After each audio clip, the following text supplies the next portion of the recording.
Eat, Drink, DFW from the Dallas Morning News is made possible by Central Market. Hello, and welcome to Eat, Drink, DFW, the podcast from the Dallas Morning News food team. Each week, we take a look at food and drink trends in North Texas, talk about restaurants in Dallas-Fort Worth, learn some new recipes, and sometimes even get tips from you, our listeners. I'm Anna Butler, the Dallas Morning News' food editor. The Tango Frogs are back in town, and we've got a reason to dust off your croquet mallets. Also, if you're planning a party and need an easy appetizer, we've got your back. That's all coming up right after this. Central Market is really into food. Like when we say cheese, it's in 12 languages into food. Butchers, bakers, and sushi roll makers into food. We're talking so obsessive about quality you can shop blindfolded into food. Central Market is really into food. If you are too, then let us turn your shopping list into a treasure map. Get inspired, get adventurous, or just get a chef-made dinner when you've got more taste buds than time. No place makes every meal more amazing like Central Market. Really into food. Shop now at centralmarket.com. For the latest food and restaurant news in Dallas-Fort Worth, visit dallasnews.com/food. Also, we'd love to hear from you, so email us at eatdrink@dallasnews.com. Today, I am joined by our food writers, Sarah Blaskovich and Imelda Garcia. What's this I hear about a croquet bar, Sarah? North Texas is home to a croquet bar. And I thought I'd heard of every kind of bar, but I'd never been to a croquet bar until I went for the interview at Stewart's in Fort Worth. So this is the creation of Chef Tim Love, who is arguably one of Fort Worth's best known chefs. Inside the tiny little 28-seat Stewart's bar, there's a martini cart. You can get bumps of caviar, fancy BLTs. You can spend as much as $99 on a hot dog. Wow. And then you can play croquet on the lawn out back. I played so much croquet growing No, up. really? Wait, really? We played it at home, yes, but for some reason the school I went to, we did it during PE a lot. Okay. Okay, Anna, you have such a big family that I do feel like your football team-sized family, perhaps instead of playing something like flag football, played croquet. That's so very British of you. I think just hitting things with a wooden mallet makes life more fun. And so I'm thrilled to try Stewart's. I think it'll be great. I love most of Tim Love's restaurants. I did that on purpose. Ooh, Tim loves restaurants. So I'm delighted, but I won't be trying the hot dog because I'm not a hot dog girl. I have to ask something about how you hit the ball with the mallet, Anna, because I fell into an internet hole about this. Because you can swing the mallet at the ball, kind of like you're golfing, but also videos on the internet showed legs open and then the stick through the legs and forward, almost like you're throwing a kettlebell. And there's something totally hysterical about watching semi-professional people do that. How do you swing that mallet? So there's a whole technique for this. There is a whole technique for this. And the great thing to know is that Sarah actually did so much research on this topic that there's a story on dallasnews.com/food. Yeah, it's called How to Play Croquet. And look, that may not seem like a food story, but it is linked to this bar. And I was interested in not only how to play the game, but also the fashion. People wear white to play croquet if they want to. I was like, what kind of shoes do you wear? What kind of attitude do you bring? My favorite quote in this story about how to play croquet comes from a video done by ABC Australia. And they called it, quote, a nasty game for nice people. Nasty game for nice people. That was a very, very good accent. I'm good at accents. This is a podcast skill that you will now be using a lot more, Anna. Well, the good news is I'm also really good at croquet, so I can actually answer your question around the stances. And the answer is it is situational. So sometimes you do want to whack a ball with your legs, open, and the mallet goes between your legs. Sometimes you're hitting it from the side, probably more in line like you would a putter if we're talking about specific golf clubs, but it is situational. So, it's terrain oriented. But when it comes to footwear, the best thing about this is as a child who never wore shoes, you don't wear shoes because it's a lawn game. So most of the time when you say lawn game, it means you don't have to wear shoes. See, I'm into all of this tea because sure, I need to know how to play croquet, whatever, but I'm much more interested if I'm going to a croquet bar. What am I wearing? Do I do the between the legs swingy thing? So is croquet the next pickleball? Because I hope it is. Maybe.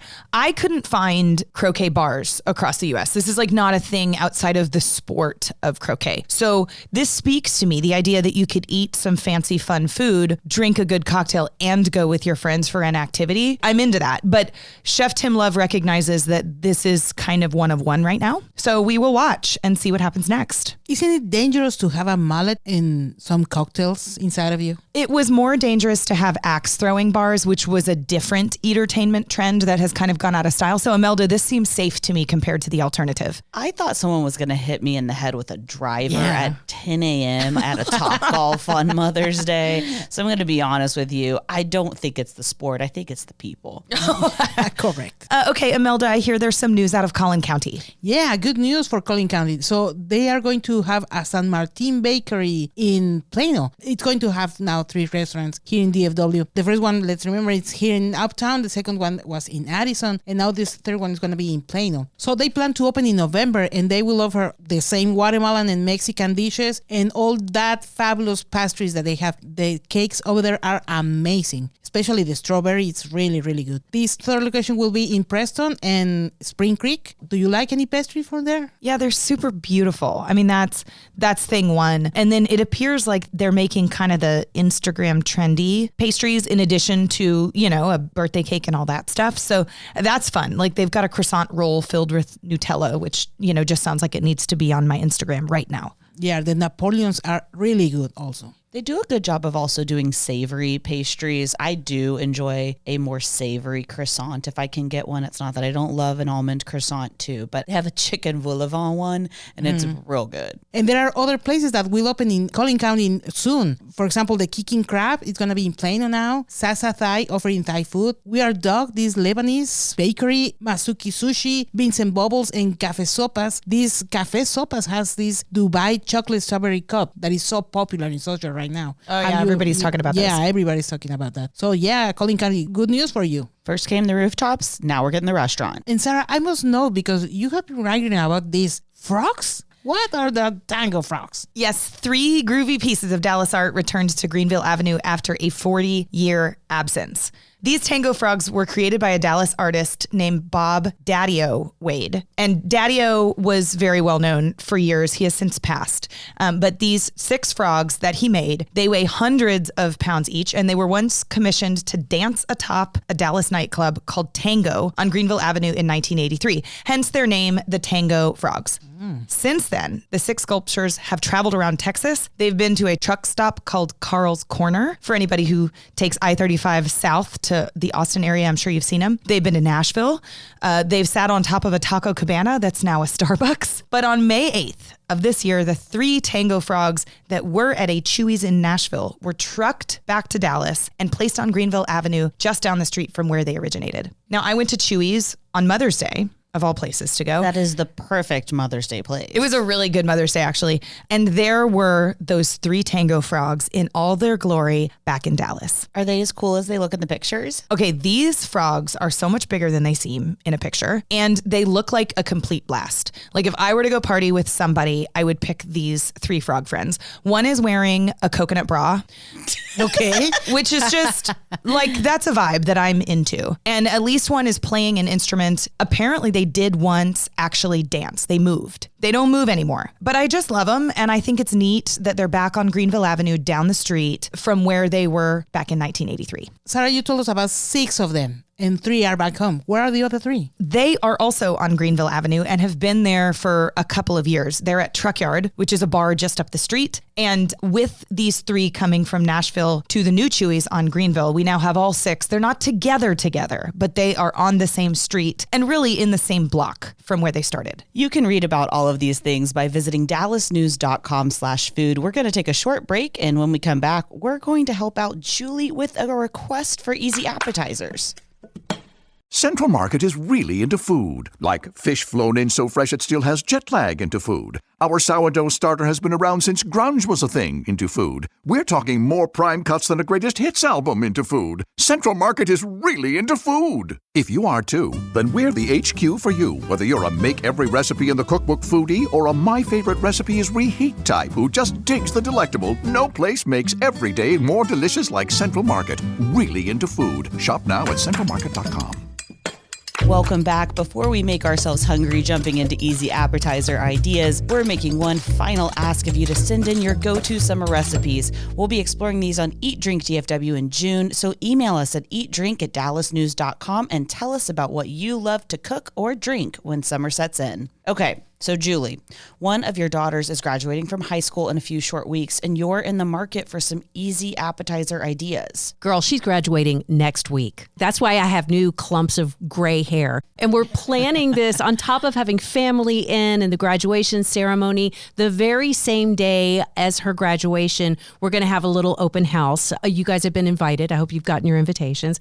But I need easy appetizers. The things that you can just set out on the table and not worry about, but are still delicious and will still impress your friends who are on the food team at the Dallas Morning News. Like so far, we have brisket sliders that my husband's going to make, and we always get the Bistro B egg rolls. But something like that that's delicious and easy. And again, we're doing this the same day as graduation. So whatever we're doing, I need to be able to prepare it in advance or swing by someplace and pick it up and then just slam it out on the table and kick back and drink some Prosecco while I'm saying hi to all the friends when they show up. Julie, I have two options for you. One is very conservative, like doing mini caprese clusters, like this tomato and mozzarella with a leaf of basil. That's a great appetizer, I think. But I have another one that is very adventurous. You have to cut some cucumbers in half and then scrape out the inside, and that space you will fill it with Japanese style peanuts. And then you will put in some chaca, that is a little tamarind pieces with a lot of chilito, And then you will bait that with chamoy. Let me tell you, the picture she's looking at looks like shot glasses made out of cucumbers.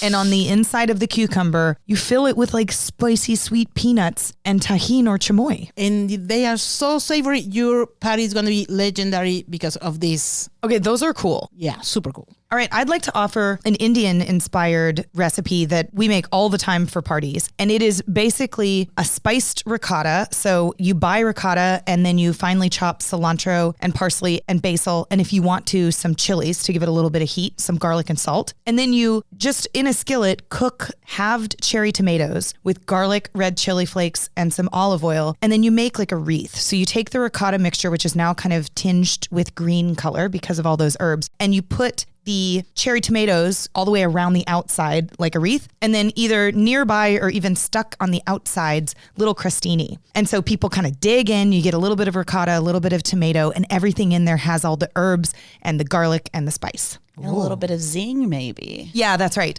That recipe comes from a book called The Chutney Life that I love so much. The recipes are easy to do. They are Indian inspired, and most of them take spices and ingredients I already have at my house. It's just a lovely cookbook that I have really enjoyed cooking from this year. If I could add one more dip, since dip is life, if you don't want to do any cooking, Julie, and you just want the most perfect pimento cheese in town, it is Kubi's spicy pimento cheese with a little bit of jalapeno and smoked Gouda. It's not an excellent price, but it is so good and worth it. I think it's funny you're mentioning that because that's already on my list is pimento cheese and crackers. And I also think it's funny that both of you guys are recommending tomatoes because I hate tomatoes.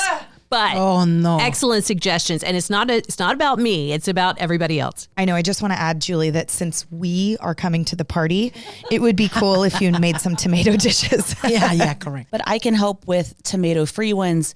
I have 2 gluten-free options, which are dishes I've cooked at just about every event I've ever catered in my entire life, in my catering career through the years. So the first one is so simple. It is slices of prosciutto. You're going to want to cut it the long way. You're going to stuff a Marcona almond into half of a fig. You can buy all of these things at Trader Joe's. You're going to wrap the prosciutto strip around the stuffed fig. You are going to bake them at 375 for 10 minutes. You can do this ahead of time. them. You can do it right before. They're good warm. They're good cold. It adds a little bit of texture, but you're getting every single thing you want in a bite, which is a little bit of fat, a little bit of salt, and some sweetness. And that is a really, really good one. And then my favorite is also one you could use for dessert, and that's mixed berries, whatever looks fresh, but also, could be on sale that day.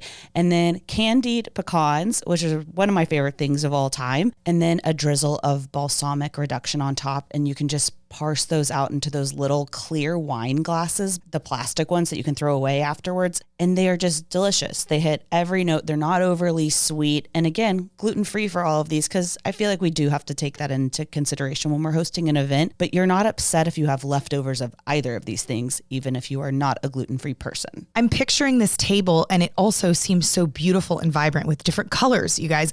We've got Imelda's cucumber shot glasses, minus the liquor. We've got the red and the green from the ricotta and the crostini that I've suggested. We've got the pink from the prosciutto wrapped around figs. And then we've got maybe some raspberries and blueberries, some red and some purple and some blue mixed with your pecans and your balsamic reduction. And we've got egg rolls and some other stuff. I mean, it sounds like a beautiful table. Thank you guys so much for these suggestions. And I really appreciate how y'all are offering to prepare this and bring them with you. That means so much to me. And that's all the time we have for today. And we want to hear from you. If you have an easy summer recipe or just another thought to share, email us at eatdrink@dallasnews.com. And we don't want you to miss an episode. Make sure you're following Eat Drink DFW wherever you find podcasts. Special thanks to our producer, Julie Fisk. For the news, I'm Anna Butler. Thanks for listening, and we'll see you next week. Eat, Drink, DFW from the Dallas Morning News is made possible by Central Market.